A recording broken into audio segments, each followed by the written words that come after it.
Mateus, no capítulo 4, está falando aqui, depois da tentação de Jesus, e logo quando ele saiu da tentação, houve aquele fato de João Batista ter sido preso e morto. Então diz assim, versículo 12, Mateus 4, 12 em diante: Jesus, porém, ouvindo que João estava preso, voltou para a Galileia, e deixando Nazaré, foi habitar em Cafarnaum, cidade marítima, nos confins de Zebulon e Naftali, para que se cumprisse o que foi dito pelo profeta Isaías, que diz. Entenda o seguinte: o Senhor Jesus, apesar de ter sido, antes da encarnação dele, a pessoa de Deus, porque Jesus é Deus, Deus se compõe de três pessoas, Pai, Filho e Espírito Santo, formam um único Deus, mas são pessoas distintas e separadas. Apesar de Jesus ter sido a pessoa de Deus, que criou os céus e a terra, criou todas as coisas, ele, ao se encarnar, tomar a nossa forma, se despiu de toda a sua glória, ele se dirigia, se conhecia pela palavra de Deus.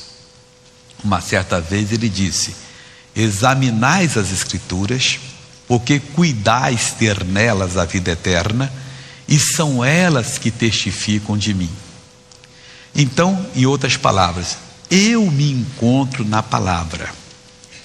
Quando Jesus descobriu, viu, abriu, entendeu o que estava escrito, e para que se cumprisse aquilo, ele tinha que sair de onde estava Nazaré e ir para Cafarnaum, para que se cumprisse aquela palavra, Jesus prontamente obedeceu. Quando nós temos os nossos sonhos e planos, e todo mundo os tem, até mesmo o coitado que está na mendicância tem os seus planos, seus sonhos, seus desejos. Quando nós, ouvindo a palavra de Deus, entendemos que algo que praticamos está errado, imediatamente devemos deixar.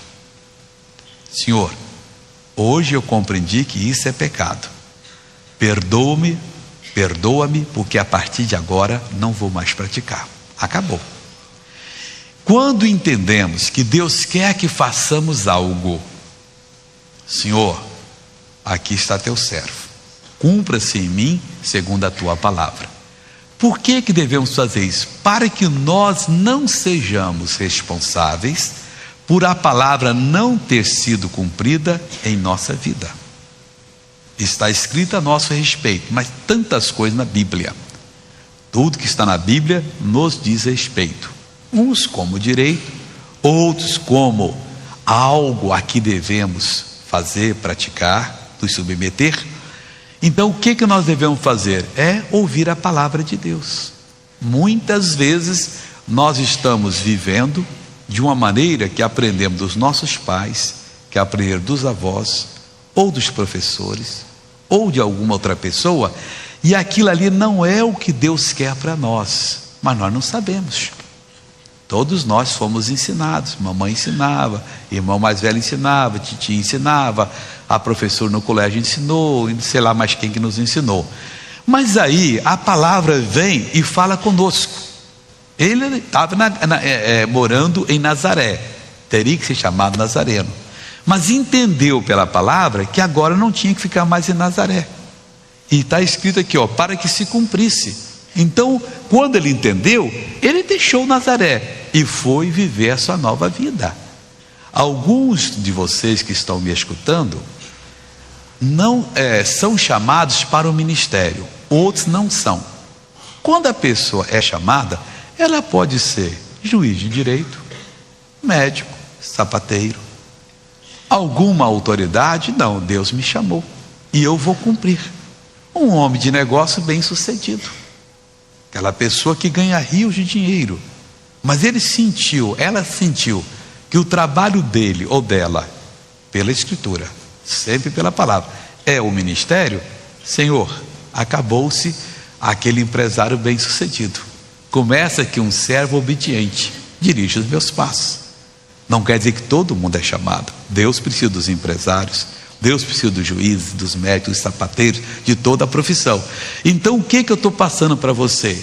É a fórmula da felicidade: obedecer o que Deus está falando com a gente.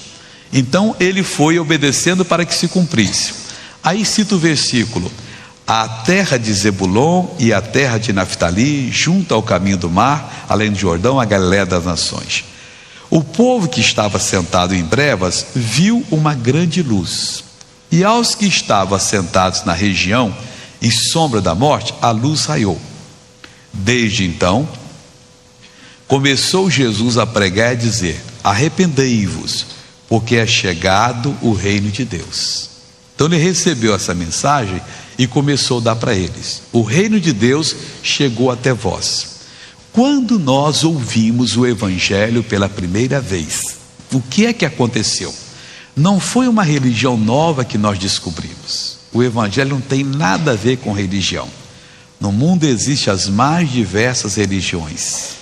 Elas todas estão competindo entre si. Nós não temos nada a ver com religião. O evangelho é um voo mais alto. É o entendimento que temos para, não através da religião, não através dos sacerdotes, mas diretamente a gente ter contato com Deus. Jesus dizia: arrependei-vos, mudem de posição, deixem de fazer o que estão fazendo, porque o reino de Deus é chegado até vós. Meu irmão, é isto que aconteceu com você desde o primeiro dia que você ouviu o evangelho. Mesmo que tenha sido uma palavrazinha muito fraquinha, um testemunho, e você entendeu, falou ao seu coração, você não tem mais desculpas, você não precisa mais ficar no sofrimento, você não precisa mais ficar no pecado, tomado por doenças, na miséria, vício, prostituições, nada disso. Por quê? Porque o evangelho chegou até você. O apóstolo Paulo explicou o seguinte: eu não me envergonho do evangelho. Paulo está fazendo uma defesa. Dizem que ele falava 7 idiomas, que era um advogado muito bem sucedido, escritor maravilhoso ele foi.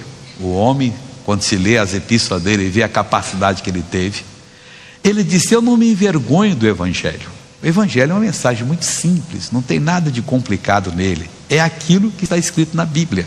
Você não tem que filosofar a respeito do evangelho, é crer no que está escrito ali.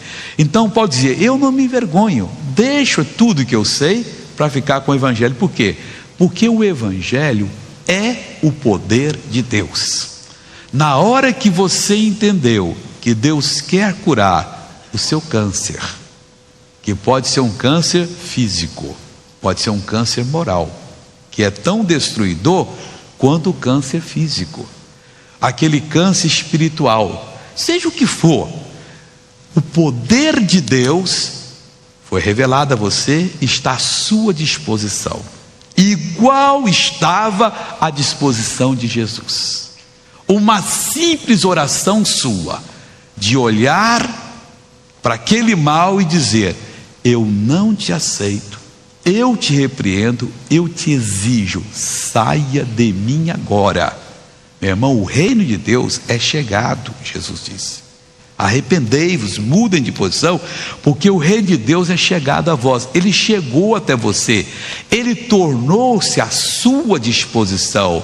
Aquele mesmo poder que abriu o mar vermelho para que 3 milhões de filhos de Israel passassem a pé enxuto durante uma noite inteira e não tiveram problema algum, está à sua disposição. Aquele mesmo poder que estava sobre o Senhor Jesus, que fazia ele curar mudo, surdo, cego, paralítico, aleijado, expulsar demônios, está à sua disposição. O que você tem que fazer? Se envolver em doutrinas religiosas? Não. Arrepender-se, deixar de praticar o que você aprendeu e praticar agora o que a Bíblia está lhe ensinando, que você aprendeu a vida toda, que você descobriu que é errado. Enquanto você não descobre, você não tem culpa. Na hora que você descobre, você passa a ser responsável e passar mesmo a exigir a saída do mal. Por quê? Porque o reino de Deus é chegado. O que é o reino de Deus? É o evangelho. O que é o evangelho do reino de Deus? Evangelho, a palavra significa boa notícia. O que é a boa notícia do reino de Deus? É o poder de Deus à sua disposição.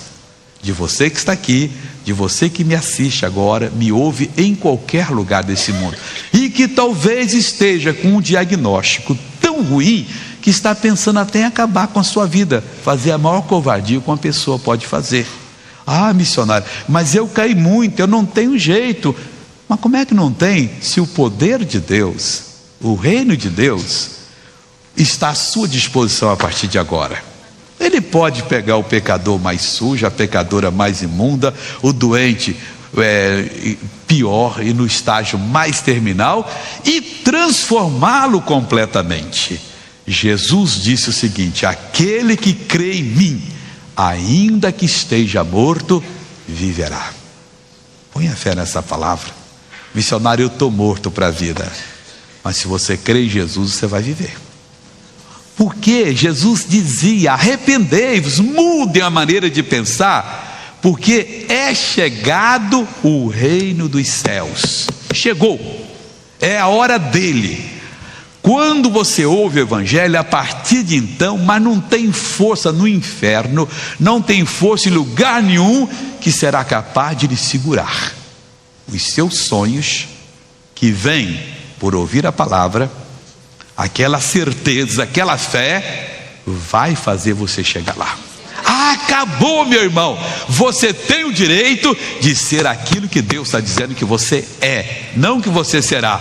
A partir de hoje eu vou dar a meia volta na vida. Agora, se você continuar fazendo o que você fez até agora, isso é lógico, vai continuar tendo o que você sempre teve. É isso que você quer ou quer mais? Então mude. Mas como é que eu vou conseguir? Praticando tudo aquilo que Deus tem falado ao seu coração, aquilo que você sente pela palavra que lhe pertence. Meu irmão, minha irmã, é só uma tomada de posição e a vida abre-se para você completamente. Não acredite no diabo, acredite em Jesus. O reino dos céus chegou, o reino de Deus chegou, o poder de Deus está à sua disposição. A partir de agora, para que se cumpra, faça a mudança. Vou mudar. Missionário, não vou usar mais drogas, não vou me prostituir mais, não vou ser desonesto mais, não vou ficar aí cabisbaixo, achando que a vida acabou. Vou me levantar, e Deus quer esse louvor, hein? Deus quer curar você para você ficar bom, e dar Ele o louvor, para você desfrutar da vida. Jesus disse: eu vim para que você tenha vida e vida com abundância. Esses dias aqui, eu fui usado muito por Deus